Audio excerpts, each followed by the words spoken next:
Surat police commissioner કચેરી ખાતે social મીડિયાના માધ્યમથી આરોપીઓ દ્વારા સમાજમાં ભેદભાવભર્યું વાતાવરણ ઊભું થાય તેમજ સમાજના વ્યક્તિઓની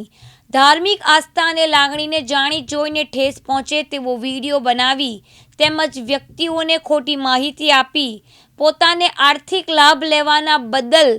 આશય અને સમાજમાં નામના મેળવવાના હેતુથી સાધુ સંતોની ટીકા ટિપ્પણીઓ કરતા તેમજ ધર્મગુરુ અને ભગવાનોના વિરુદ્ધના ખોટા અને પાયાવિહોણા આક્ષેપો કરી સમાજને ગેરમાર્ગે દોરી જઈ સમાજમાં અશાંતિ ફેલાય તેવી ગુનાહિત પ્રવૃત્તિઓ કરનારને અટકાવવા આવેદનપત્ર આપવામાં આવ્યું હતું। जी आपનું નામ? મારું નામ જય ટાંક છે, ગુર્જર ક્ષત્રિય યુવા સંગઠન। આજરોજ અમે પોલીસ કમિશનર કચેરી ખાતે અને કાપોદ્રા પોલીસ સ્ટેશન ખાતે આવ્યા હતા કે જેમાં સત્તાધાર ધામને બદનામ કરવાનું છેલ્લા 6 મહિનાથી એક કાવતરું ચાલી રહ્યું છે, જેમાં સત્તાધાર ધામ સાથે 18 વર્ણની આસ્થા જોડાયેલી છે અને એક આસ્થાનું પ્રતીક છે, જેમાં વસંત ચાવડા નામનો એક વ્યક્તિ છે અને એક નીતિન ચાવડા નામનો એક વ્યક્તિ છે। તે સત્તાધારને બદનામ કરવા માટે અનેક વિડીયો પોતાની યુટ્યુબ ચેનલમાં નામના વેળવવા માટે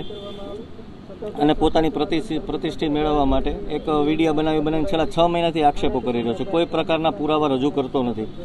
અને અમારે ગુર્જર ક્ષત્રિય સમાજ અને અન્ય 18 વર્ણની આસ્થા સત્તાધાર ધામ સાથે જોડાયેલી છે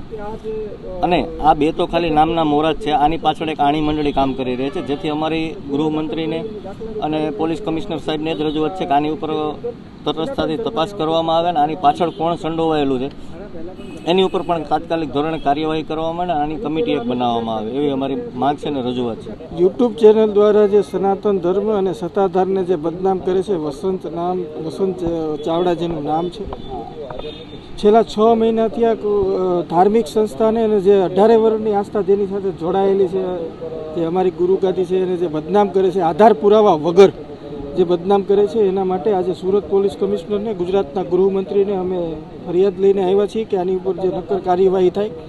કોઈ પણ આધાર પુરાવા વગર તમે જે સનાતન ધર્મ અને સત્તાધારને બદનામ કરો છો, જ્યાં 18 વર્ષની આસ્થા જોડાયેલી છે, તો આ ન થવું જોઈએ। અને જેની પાછળ જે લોકો હોય, અમે જ ભૂતકાળની અંદર સુરતના કલેક્ટરને મારફતે ગુજરાતના મુખ્યમંત્રીને પણ આ બાબતે આવેદનપત્ર આપેલા હતા। તો આજે અમે પોલીસ કમિશનર સાહેબને પણ રજૂઆત કરી છે કે જે આ વસંત ચાવડા નામનો જે ઈસમ છે, એ ઈસમના વિરુદ્ધ કાર્યવાહી કરવામાં આવે અને જે સનાતન ધર્મને બદનામ કરે છે એ બદનામ ન થાય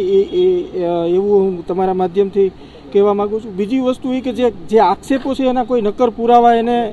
6 મહિના સુધી જાહેર કર્યા નથી, તો એ પુરાવા જાહેર કરે, નહીં તો એની ઉપર કાયદેસરની કાર્યવાહી પોલીસ તંત્ર દ્વારા કરવામાં આવે એવી આજે અમે રજૂઆત પોલીસ કમિશનરને કરી છે। સાબિર સૈયદ, દિવ્યાંગ ન્યૂઝ, સુરત।